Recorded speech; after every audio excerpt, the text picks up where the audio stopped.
Ladies and gentlemen, welcome aboard. I'm TCaptainX, and today we're going to discuss 3 things. First, we're going to help you guys decide what the best controller settings are for you. Now, there's no universal best settings for everyone, but we're going to help explain these and also talk about what the pros are using to help them play at a high level. Second, we're going to briefly talk about the type of controller you're using and how this affects your settings, whether you're on a default controller, whether or not you have paddles, or if you play with a different grip, and whether or not you should consider investing in a custom controller. And finally, after all that, we're going to help you guys have some quick and easy techniques to very quickly improve your aim and see some drastic improvement in your overall gameplay. So let's first talk about our sensitivity, as this is kind of the basis of our controller settings here. So uncontroller in the first half here, we're going to go down to aiming.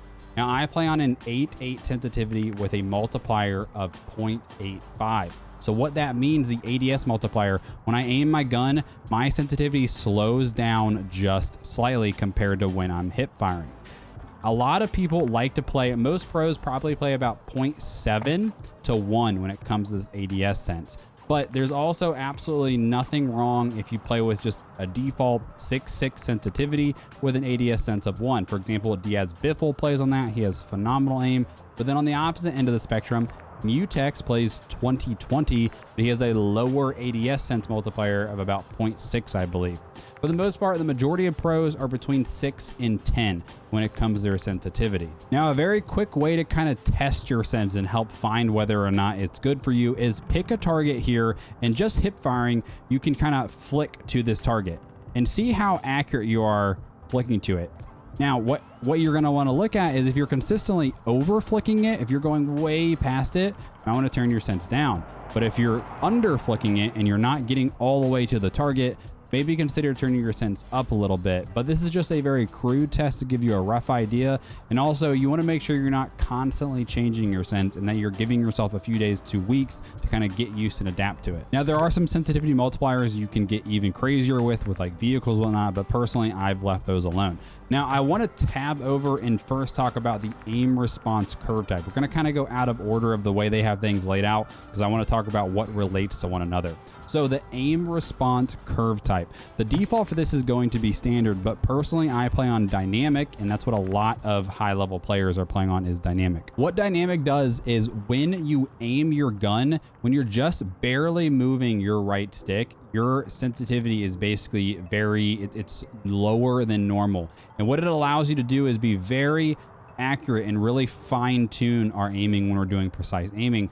But when we go all the way, when we move that stick all the way to one side, it really speeds up and allows you to move around much faster in close quarters when we need to do so. Standard is the same, but there's less of this slowdown in the very, small movement. So I think dynamic just helps you be more accurate at long range. Linear is also another good option, but linear, unless you're playing on a high sense, it's harder to spin around very quickly because you don't get that ramp up effect. Now, custom sensitivity per zoom, overall, I recommend keeping this one off. You can change by if it's like a high zoom scope, but I think this is just gonna mess with your muscle memory. Just keep that one off.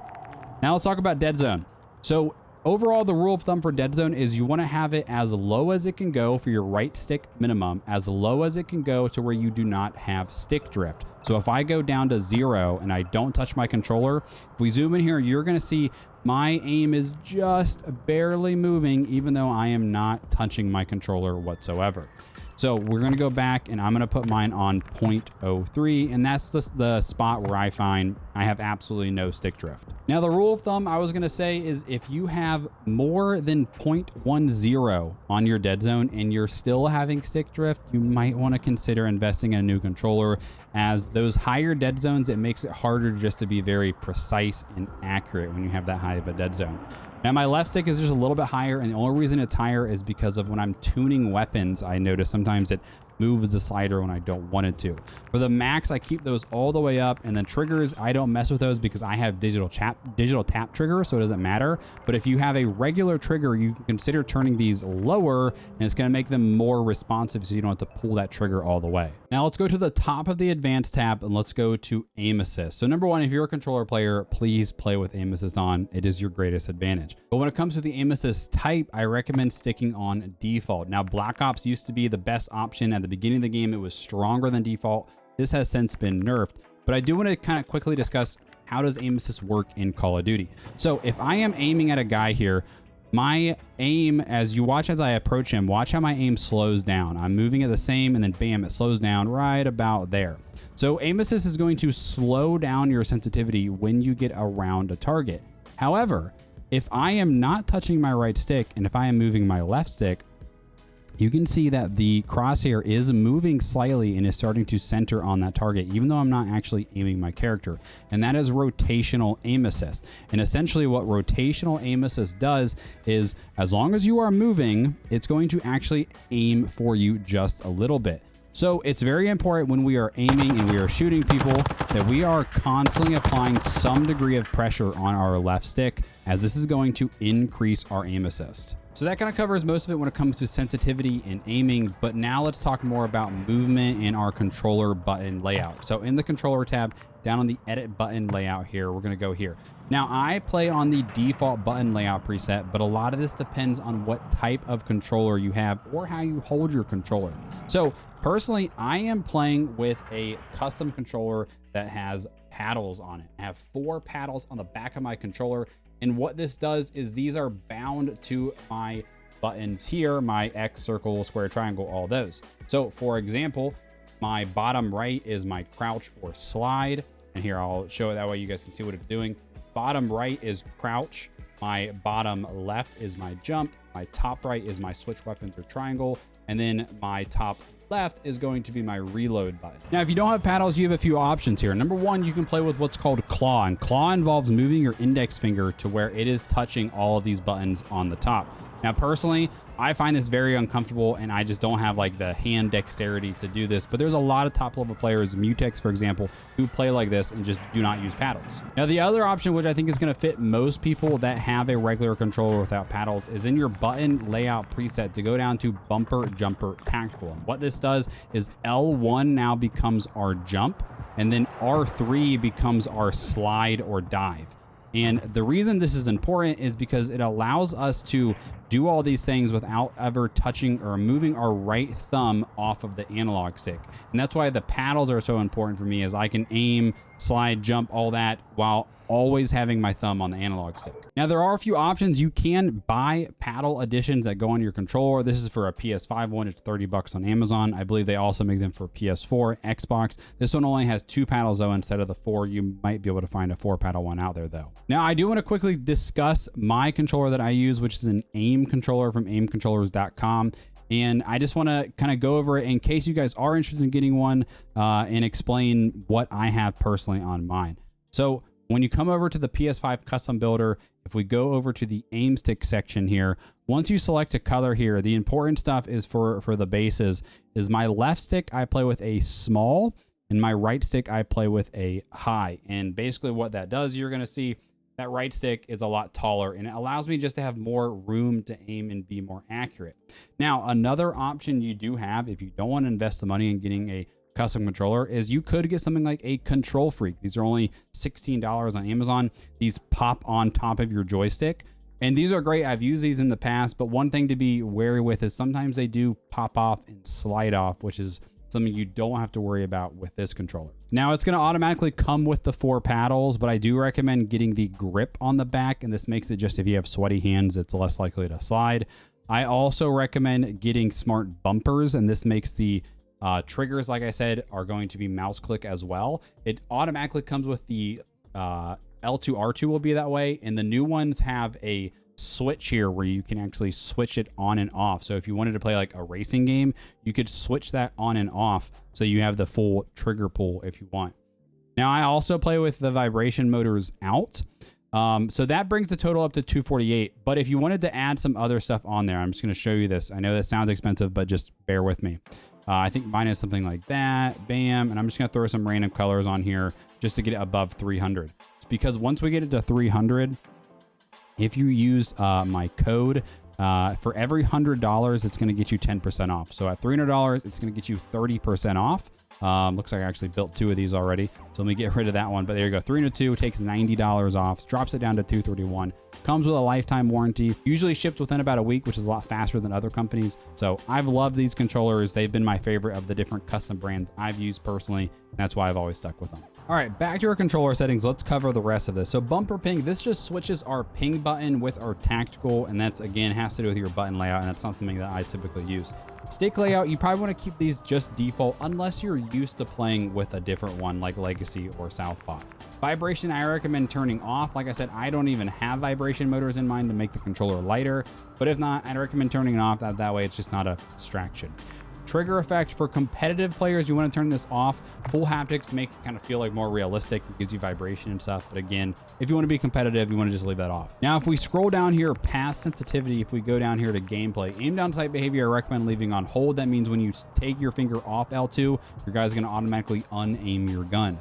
Automatic sprint, this is kind of a controversial thing. I play on automatic tactical sprint, which means as soon as I press my left stick, my guy starts to auto tac sprint, which is the fastest form when his gun goes up. Now, another option you can have here though is if we go to controller and then if we go over to advanced, it's kind of annoying how it's all out of order. We go all the way down here to tactical sprint behavior. You could set this on single tap run. If you then wanted to turn, sorry, you have to go back and forth a lot for this. If you wanted to turn this off, what that would do is I can press forward, nothing happens, I just walk. But if I tap L3 just once, I automatically go into that tactical sprint. I used to play on that for a long time. However, eventually after a while, I found that I basically just played better in close quarters if I just had my auto tac sprint on. But just know, this game, you have a pretty slow sprint to fire, the time it takes to bring your gun down. So you have to be very wary of when you're coming around a corner that you're not just sprinting through blindly, and that you are slowing down as you come around corners and you're not going to be in a sprint. So you're not pressing all the way on that left stick to get your guy into a sprint. Now back on the regular controller tab, back here we were by automatic sprint. Equipment behavior, recommend leaving this on hold. What that's going to do is if I hold R1, I'm going to keep my claymore or grenade out. When I let it go, I throw it. And I think that just makes it easier if you're like trying to hold and cook a grenade. It's just easier to leave it on hold, but it's personal preference. For the weapon mount activation, I use ADS melee. I think the other one that's a good option is double tap ADS. So that just means when we aim by something we can mount, you hit your melee button and then you're going to automatically mount on it. But you could double tap ADS to do it as well. The other ones I don't recommend because if you just set it on ADS, you're going to accidentally mount on things you don't want to do. Now, prioritize interact when it comes to your interact reload behavior. Highly recommend prioritize interact. And let me show you here. We get up to a door and explain this here a little bit. So a door is something you can interact with. If I have it on prioritize interact, all I have to do is tap square and it's going to automatically open that door. If you don't have it on that, you would have to hold square and that little circle goes around the square button. But let's say I need to reload my gun, but there's like a bunch of loot on the ground. There's a door in the way. If I hold square, it's going to reload instead of interacting with the environment. But let's say if I need to reload and I don't want to reload, but I want to open the door, if I just tap it, it opens the door. So again, it prioritizes interacting and looting with things first. And basically that just makes looting so much faster and easier to do. Now, armor plate behavior for Warzone, recommend keeping this as apply all. That way, when you start your plating, your guy's just gonna finish plating. You don't have to do it for each individual one. It just makes it go a lot faster. Now, back over to the advanced tab and let's scroll down here. Gyro aiming, don't recommend using this one unless you want to play with it. It's just for competitive purposes. I wouldn't really recommend it. So we're going to skip past that. Now down to movement behaviors. I'm going to talk about mantling really quick. Overall, you want to keep all your mantle stuff off because this is going to reduce the chance of it accidentally mantling on something and climbing over a ledge when you don't want it to. So with this setting, what you have to do is you have to hit jump again. So I'm basically was spamming jump to get my guy to mantle. If you had it on automatic or on, you could just jump and your guy's going to automatically mantle when you're near a ledge. But this can lead to it mantling on things you don't want it to unless you have it as off like I do myself. Now, inverted slide and dive behavior. I love this setting here, especially with the recent buff to diving. So I keep mine on inverted, and what this does is all I have to do is tap circle when sprinting, and my guy's gonna dive. Normally on default, you would have to hold circle, But for me, that is my slide button. Personally, yes, they did recently buff sliding. It's a little bit better, but sliding's still not that useful. However, let's say I'm getting shot at from over here and I need to get to cover. I can very quickly move and dive. And that combination with the automatic tactical sprint, I think just makes things a lot easier to very quickly move to cover and dive out of the way. Plunging underwater, I have that just as movement based, which means you have to start sprinting to get your guy to plunge under. But if you play with auto tac sprint on, I think that kind of supersedes it and you just look down, your guy will go under. Parachute auto deploy, I leave that as off. That way I can get closer to the ground before I deploy my parachute. But remember, you do risk spotting on the ground if you do that. Sprinting door bash, all that's going to do is going to mean that if a door is closed and you're sprinting through it, your guy will automatically open it like that. You don't have to actually hit square. Your guy just sprints through it. If you have it off, your guy would just get stuck on it. But mine's not going to do it because I have sprinting door bashes on. Ledge hang mantle behavior. This has to do with mantling again. Again, I recommend keeping this on mantle only, and this is going to reduce those chances of accidentally mantling stuff. Combat behaviors, ADS stick swap, and backpack alter control. This has to do with looting. Recommend keeping that off. It kind of makes it weird for going through backpacks if you play DMZ. ADS stick swap, don't even mess with that. Weapon mount movement exit as off, and then the delay as short. So you can leave the exit as not off if you want, but when it's off, if you un-ADS, your guy's going to automatically get off the mount. And I think that's nice because, like, let's say you hear someone behind you, it just makes it so much easier to get off quickly, in my opinion. And then that delay is set as short, as again, it just makes it quicker and faster to unmount if you need to quickly do so.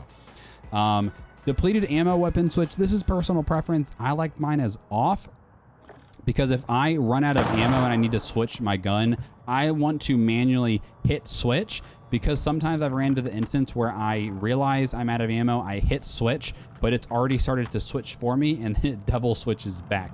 So that's why I leave that off for myself. Quick C4 detonation, I leave that on. You can double tap the throw button and that's going to detonate it.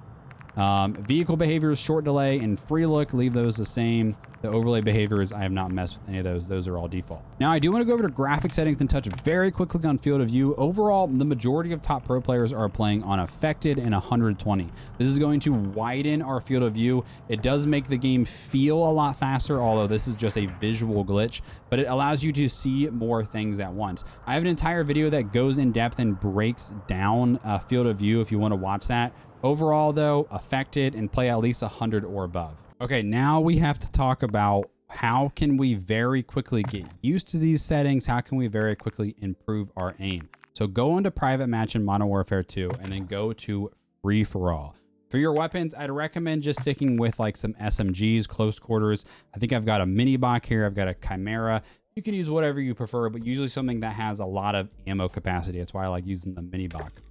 Once it's loaded in, go to your game setup here. And then for the map, I recommend doing shipment just because it's the smallest map and allows us to get into a lot of action. For the game rules here, keep your time limit to really whatever you want. I just usually set mine pretty high.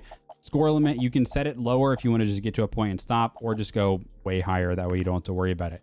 Match start time, you can turn that down so it goes faster. Now this is important. Max health, we want this to 300. I know Warzone is 250. But you want the higher health so that we have to basically hit more shots. Health regen on fast. Then going over to team, you can leave this alone, or if you want, you can leave radar as directional or constant so you can see where the enemies are on the minimap. And then going over to gameplay, make sure spawn ammo mags is on max. And then also I recommend turning off your kill streaks just so you don't have to worry about it. But you can leave it on if you wanted to. For your bot setup, unfortunately, we can only have up to 5 bots on this. We used to have way more on Modern Warfare 19. So go up to 5 to the max and then just set your bot difficulty to recruit. This is more just to focus on shooting and not to worry so much on the other stuff. Once you have that, go ahead and start up. Okay, so we just queued into the match here, and here's the most important part. Go to your settings, go to controller, go to advanced, turn your aim assist off.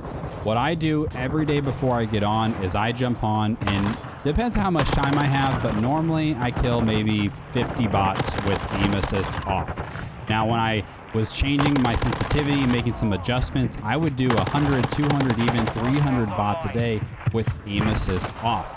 And essentially what this does is, with that aim assist off, is it simply makes you have to be more accurate because we don't have that buffer for the aim assist. And just go around, kill your 50 bots. Now, once you get our 50 bots, I recommend before you leave, go in, make sure you turn your aim assist back on, and kill another 10, 20 bots with it on.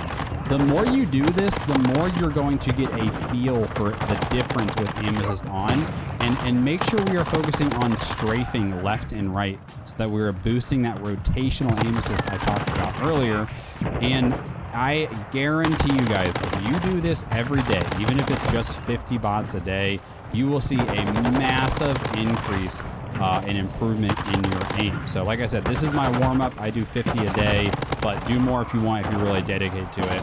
This is really going to help you guys. So that's going to wrap things up today, guys. I hope this video was helpful for you. If it was, if you're new here, consider leaving a like and subscribing to the channel for more. Otherwise, let me know what other videos you guys want from me next. I'll be doing more tips videos and whatnot here soon. I'll do an audio video here too soon as well. So thanks for watching, guys. We'll see you in the next one.